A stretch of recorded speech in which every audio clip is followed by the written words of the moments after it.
Take a look at this. This is me struggling to make ends meet. Today, I'm financially free, but back then I had no idea what I was doing. I just assumed that if I worked really hard, I'd eventually get there.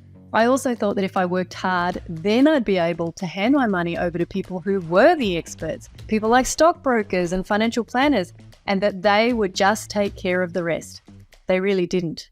And I know how silly it sounds, handing your money to someone else who's actually not incentivized to help you make more money. But that's all I knew back then. Whatever scraps I'd pulled together, they lost. And of course, they'd blame the market. What I could see all around me was a world full of people who were young and broke, and I was one of them.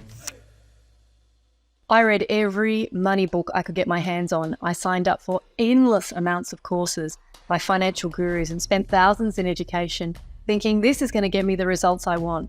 But none of it worked. In fact, I was actually more confused than ever.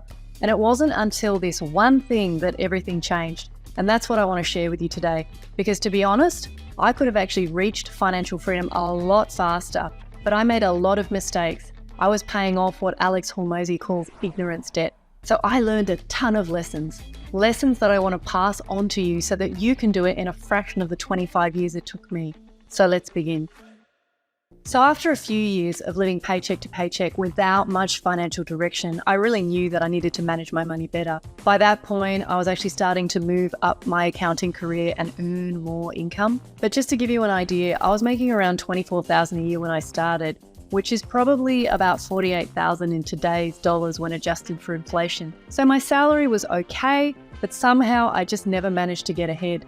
Any extra money I made would mysteriously evaporate into lifestyle inflation. I would often justify treating myself to fancy meals and gadgets and mini trips, and I also suffered from shiny object syndrome. I get super excited about some new scheme to make money fast, but I really lacked the discipline to see any idea through. The truth is I had no real plan.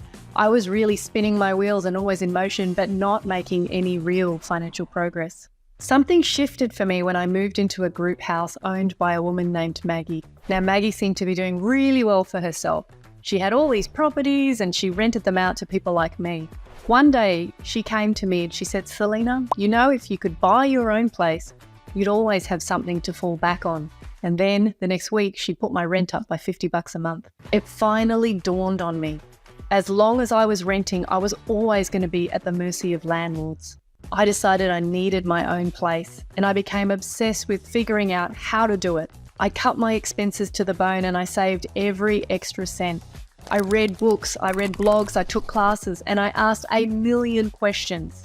It took me 2 whole years after that conversation with Maggie, but finally I bought a little house in Canberra. And let me tell you, holding those keys in my hand for the very first time was an unbelievable feeling. I realized I had this new level of control and stability in my life. Nobody could kick me out or jack up my housing costs on a whim anymore. I would never again have to tolerate disgusting flatmates either. Even if I didn't make another investment in my whole life, at least I'd always have that roof over my head. It was mine. And at that time, I thought, well, hang on, if I can do this, what else is possible? So I started to develop a bit of an appetite for figuring out, well, how far could I take this investing thing? I wasn't quite sure what to do next, but I did try a lot of things. I traded stocks, options, currencies, managed funds, and then I tried a whole bunch of property investing strategies. I did buy and hold, strataing, development, commercial property, flipping, you name it. And then I joined a whole bunch of online forums to connect with others who are investing. Over the last 20 odd years, I reckon I've invested about $500,000 in books and courses and seminars to try and understand investing strategies. And hey, look, my early attempts were full of mistakes. I bought the wrong properties at the wrong time, or I panicked and I sold things too early. But with each failure, I learned something and I kept pushing forward. So over several years, the combination of trial and error plus just sheer determination started to pay off, and I eventually started to get traction. But it wasn't long before I hit another wall. I realized that although my net worth was growing on paper, the income stream from those assets wasn't growing much at all. And to make matters worse, there was this huge financial crisis in 2008, and the whole world went into meltdown. 2008 was a tumultuous year for the economy. The housing market collapse created one financial crisis after another, and it often seemed as if the news could only get worse. Lehman Brothers is going bankrupt, and financial markets from Asia to Europe are doing their utmost to prevent Monday from turning from dark to black. Now, at this time, we had 2 babies, and my husband was working like a dog to keep us afloat. What I wanted more than anything at that time was to have created enough wealth just to cover a few bills so that my husband could take a step back from working so hard. I was so frustrated. I had scrimped and saved for so long, but by my calculations, I was still at least 25 years away from having investments that we could rely on.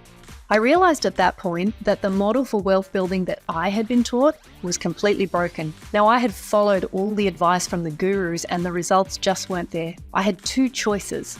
Number 1, I could either wait for 25 years for my assets to start delivering the cash flow I needed, or 2, I had to double down on exploring a different approach to wealth building. Now, call it a blessing or a curse, but I was always really open to trying new things. And I decided I needed to expand my horizons beyond traditional investing. The strategy that I was sold by a so-called guru was to buy a few properties, grow my net worth, and become financially free.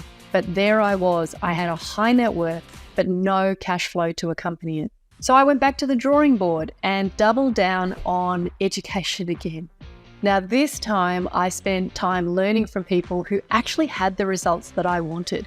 They were already financially free. And one of the strategies I heard whispers about was investing in overseas real estate markets. Now, I could see that the numbers were wildly different, and in some cases, the cash flow was strong and predictable. So of course, I jumped right in. But just like at the beginning of my investment journey, I made every mistake possible. I used the wrong strategies in the wrong markets at the wrong time with the wrong people. But I didn't let the setbacks stop me. And after some experimentation and some cuts and bruises, I actually realized that the opportunities were actually massive. And I also realized that I couldn't actually do it by myself. So I started connecting with people who were masters of the game, who were experts in these markets and who were doing very well. Now, I invested hundreds of hours and even traveled regularly overseas to learn from these world-class investors who were actually willing to mentor me. They were so generous, sharing the lessons that had made them so successful. And eventually this led me down a path towards investments that I never realized could be so lucrative outside of the stock market or even my local real estate market. And little did I know that that discovery would soon help me achieve the financial independence I was after. And over the years, I've cultivated this incredible network of ultra successful contacts. And they provide me with early access to promising investment opportunities well before the masses catch on. Now, I also pay that rare expertise forward. People actually seek me out as a money mentor, and they're willing to pay me top dollar for personal coaching on how to achieve lasting financial freedom. Now, I'm sharing my story because I want you to understand that building wealth isn't reserved for genius intellects. It's also not meant to be overly sophisticated, although those gurus want you to think that, but it does demand patience. You also have to be willing to tune out the get-rich-quick noise and make smart money moves. These gurus are trying to sell you on magic bullets, but the truth is sustainable wealth is altogether different, and it requires mastering a few core principles and having the patience to execute them. I see so many young people today plagued by money stress, or resigned to the idea that they have to go through decades of financial struggle before potentially making it. But I am proof. It doesn't have to be that way if you're willing to educate yourself and do the work. My mission is to simplify wealth building for you. There are aspects to wealth building that none of these money experts talk about because they're not sexy or interesting. Everybody wants the silver bullet, and they play into that need. There is an uncomplicated and quite honestly boring way to do it.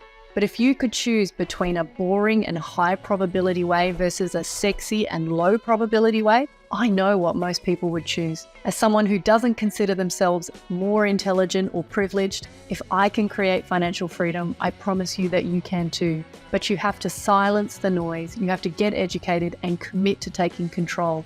I'll provide the investing lessons and strategies, you provide the drive. So if you're interested in hearing me share all about the lessons and strategies that I use, then please make sure you hit the subscribe button, and I will see you on the next video.